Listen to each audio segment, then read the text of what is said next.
I cried because of something Chelsea said to me earlier on in the day when our kiddos got on the bus, and she basically said, our son's getting on the bus, and this is the last time we'll be putting a little boy on the bus, and that he is changing so much.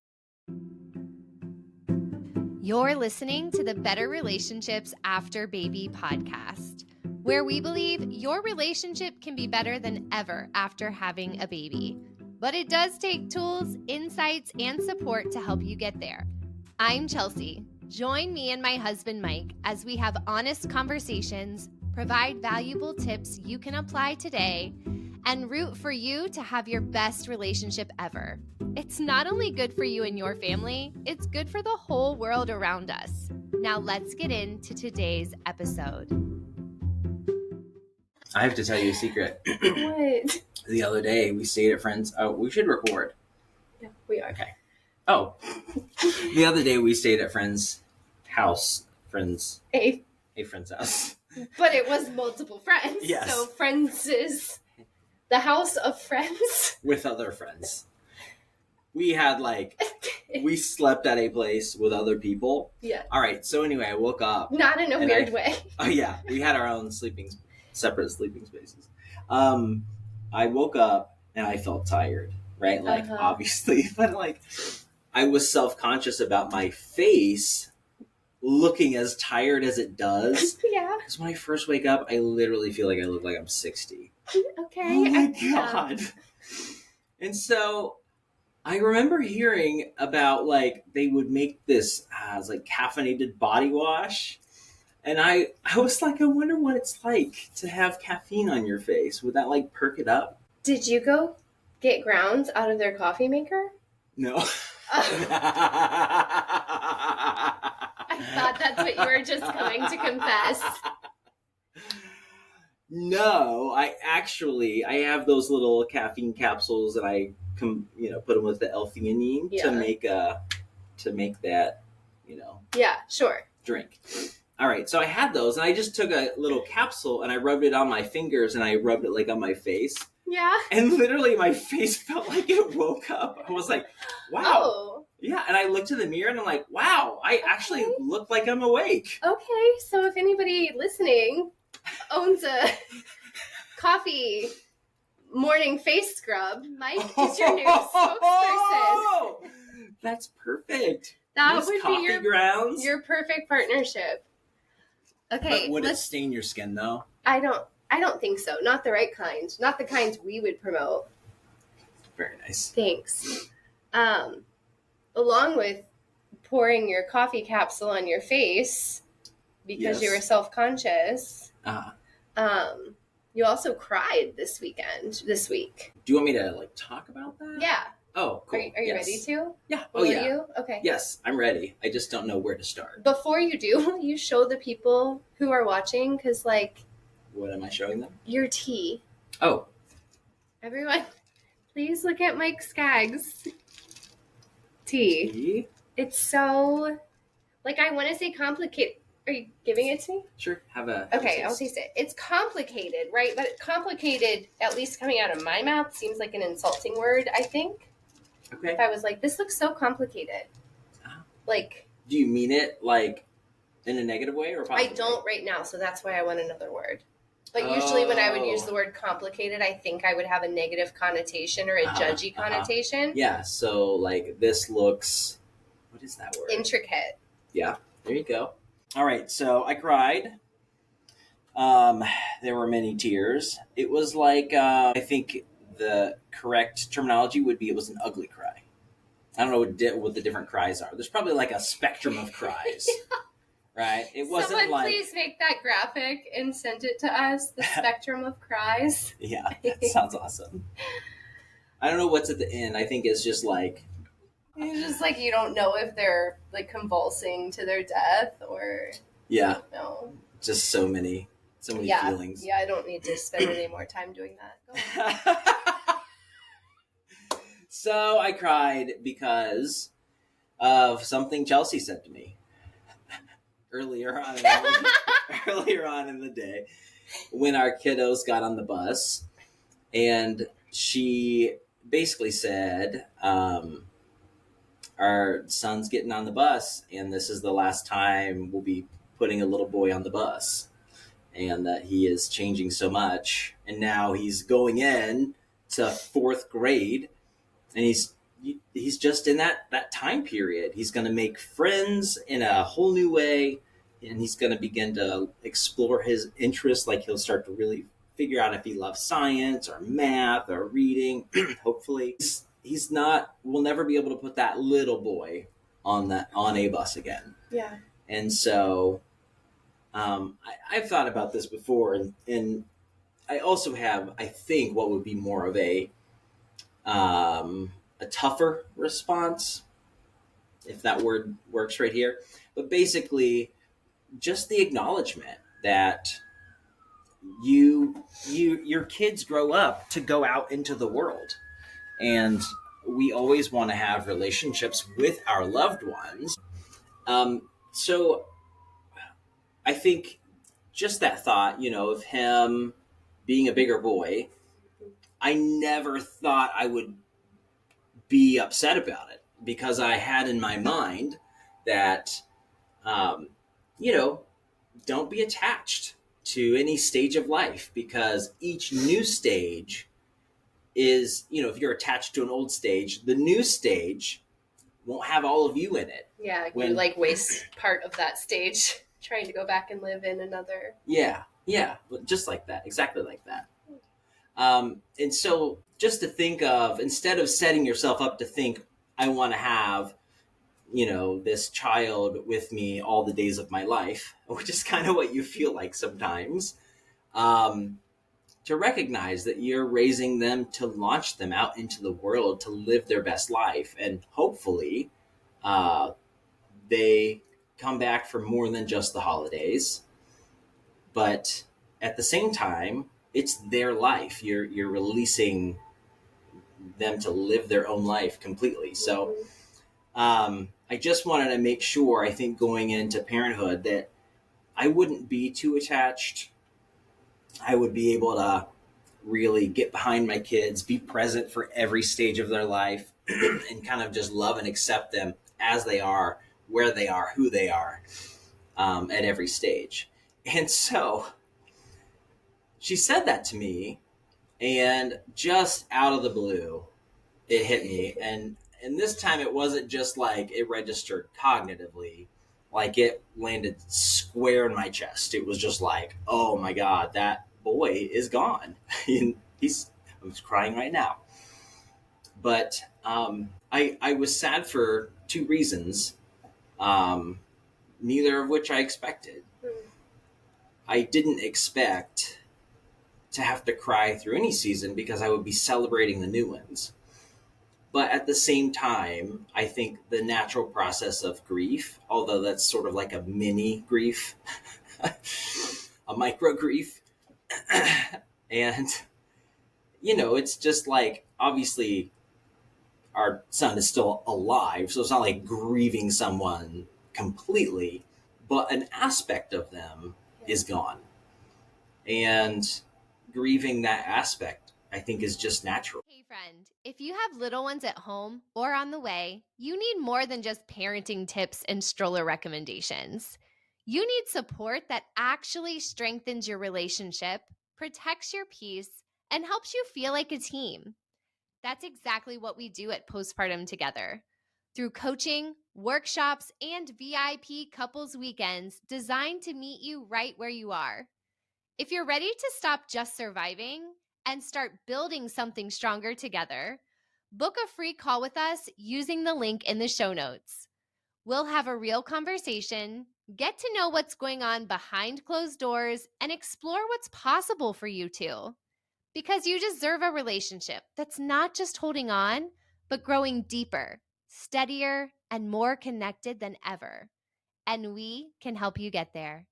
Like, sometimes we cry and we don't know why about stuff, or we feel sad and we're not sure why.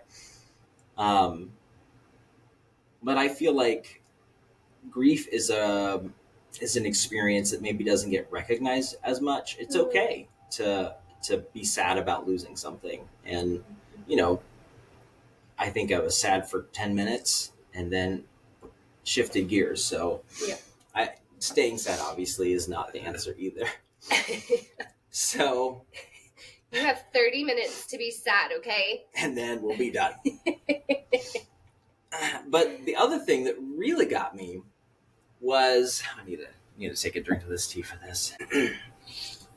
The other thing that really got me was, I thought I would be more along my growth journey. I thought I would be more safe and calm more often with my kids. I've worked on myself, and it's been a long road to, just process through different trauma and things like that, that is probably for another episode. But I knew I had to work through things if I wanted to be close with my kids. And I was just sad that I still had more than I thought to work through at this age, for my kids, their age. And that really sucked. That was a real sadness there. And I think that just shook me, because time with your kids, it really goes by so quick. And, I don't know that I could have done any different. In terms of, could I have tried harder? I don't feel like I could have, but could I have been smarter about it? Probably so.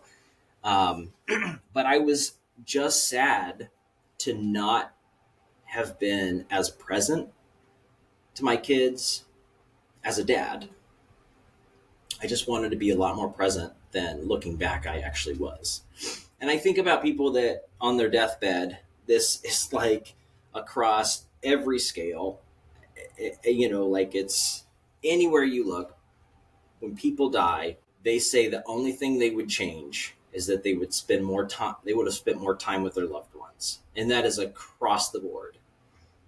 And that's kind of how I felt, another micro grief, because I wanted to spend more quality time with my kids than I actually did in these years. So there's that. Yeah. Yeah, I think that has always been a driver for us, is that, people looking back and wishing they would have spent more time together. Mm-hmm. I think of that a lot when I think of our decision to go out on the road for a couple of years and do all of those things. But when we were on the road, it was 24/7. We were with each other and in a camper, so it was not a large space. And those, I cherish those moments. They were incredible. And it was very aggravating at times to be in that small space. Honestly, I think just in the beginning, it was hard to get used to. But then when we sort of settled in, it was lovely. It was simple. It was just so much time with each other versus time trying to get the next promotion or make enough money for the new. Would have been nice to make more money, though. That's true. Would have been really nice to have made a little more money. Right, yes. Oh. So both sides of that are true. Yeah. Mm. I don't think I'm alone in that. I think a lot of dads pass through the years of parenting a child, right? And they look back and they're like, damn, I missed a lot of opportunities to connect with my kids. And I don't know, I think more awareness around that in a non-shameful kind of way would be good. I think it would be helpful. We know from data that when dads are close with their kids, the kids have way better outcomes than not. So all the women, should go run off to a mom's only commune for a year. That might be the solution. We would probably figure out how to save the world, to be Probably. honest. And when you came back, we would probably have organized a new lawn game featuring bowling pins and flaming arrows. And we would all be shirtless. You had more hope than that. I guess I was a little optimistic there. I don't know if this is true or not, but I had heard that in the colonial, like the all of the Europeans coming over to America, the men came first with the goal of setting things up for the women and children to arrive. And when the women and children got there, they had done virtually nothing at all. Because they probably spent all the time arguing over whose idea was best or who was going to draw the master plan. No, I don't think so. Oh, okay. So Go ahead. No, I don't think that was a bad idea though. I hear what you're saying. You're speaking to some other. What are you speaking to? Just like the Ego. men's ego and competitiveness. Yeah. And like inability to work together collaboratively. But that's not true because it's not true. Travis Kelce and the Chiefs do collaborate and they are all men. So that's true. Yeah. I think you have a really good point though. And that's, I think, typical of a man's ego. And I think a woman's ego is different in that if we're talking on that plane, right? Mm-hmm. Like women tend to be more collaborators than being competitive. I think the way. Tell me what this is like from your perspective. Okay. So I think the way that men structure, or social organization, I think there's sort of the base nature, that we have evolved with, sort of our maybe hunter-gatherer days, is just like a lot like you see in the animal kingdom. The guy that's the alpha is usually the one nobody wants to mess with, right? I thought you were going to say no one wants to marry. Oh, maybe, I don't know. Maybe that's not true. I don't know. I'm just thinking like if men were on an island, how would they organize their society? I think one guy would be in charge, because men, I don't know, when they get together, there's like this hierarchy of structure that uses authority, good or bad, right? But it organizes itself in that way. And I've thought about that a lot and how that tends to create, like individualized groups, whereas women tend to, from what I think, collaborate. They don't need some center high person, but maybe do you think you would like try to make a leader, or do you think you would try to find a way that everybody? I think it would be a lot of role divvying. Okay. But I don't know who would divvy the roles. So do you think you would immediately begin to divvy up rule? Like if you were on an island with just women, you all landed there. What do you think the first thing to happen would be?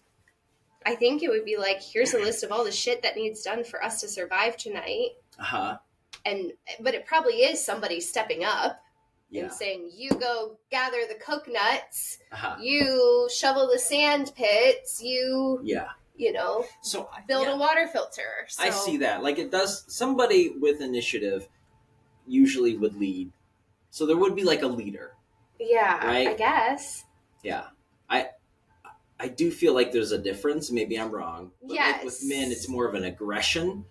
Okay, so yeah, here's what I was going to say. Mm-hmm. Maybe we're getting really off topic and we've got to wrap this up because the kids are getting off the bus soon. But I think that for men on an island, mm-hmm. yes, there would rise one leader, but there'd be 3 dead men in the process. Yeah. And everyone else who follows along. Yeah. A group of women show up to an island, and I think everyone kind of looks around and is like, who's gonna carry the mental load? Yeah. And that's your job. You carry the mental load and you tell everybody what to do.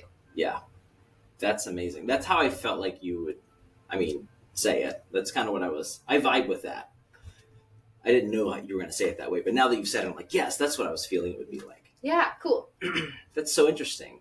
I feel like that probably plays out like in politics and all kinds of things. But Yeah. That is not at all a research-backed conversation. no, it's not. We are shooting the shit over here. That's what I was going to title this. I figured, tell us if you like it, because I figured every once in a while they could just be called shoot the shit sessions. Yeah, it's cool. Okay, cool. But we've got to go get the kids off the bus. So thanks for sharing about your cry. Yeah. Can I share one more thing? Yes. Yeah, so I want any dads to know, like, I don't think that's abnormal, you know. What is abnormal? To look back and think, oh, I wish I had been a better dad in those years. I wish I would have been more present. I wish I would have been more gentle. I wish, whatever that list is. I really think a lot of men have those thoughts and feelings. What is It's your alarm, probably, to make sure that we get the kids off the bus. Yeah, that's probably it. Anyway, I decided instead of, you're still carrying that, and I think that you have to grieve, but instead of holding that as a negative, I chose to turn it around as a positive, and I said to myself and to Chelsea, instead of being sad about that, I will use this as more motivation to show up in this next chapter really the way I want to. So, anyway, you can do the same. Love it. Thanks for chatting today. Sure thing. High five, everybody. High five. Kitty high five. No. I'm going to link that video. It's by, I forget, Go Noodle. Kitty high five. Yeah. Kitty high five. Give your cat a high five. Did you have any aha moments or helpful reframes that came from this episode? If so, would you take a minute to lift us up and leave a review or a comment on the podcast page?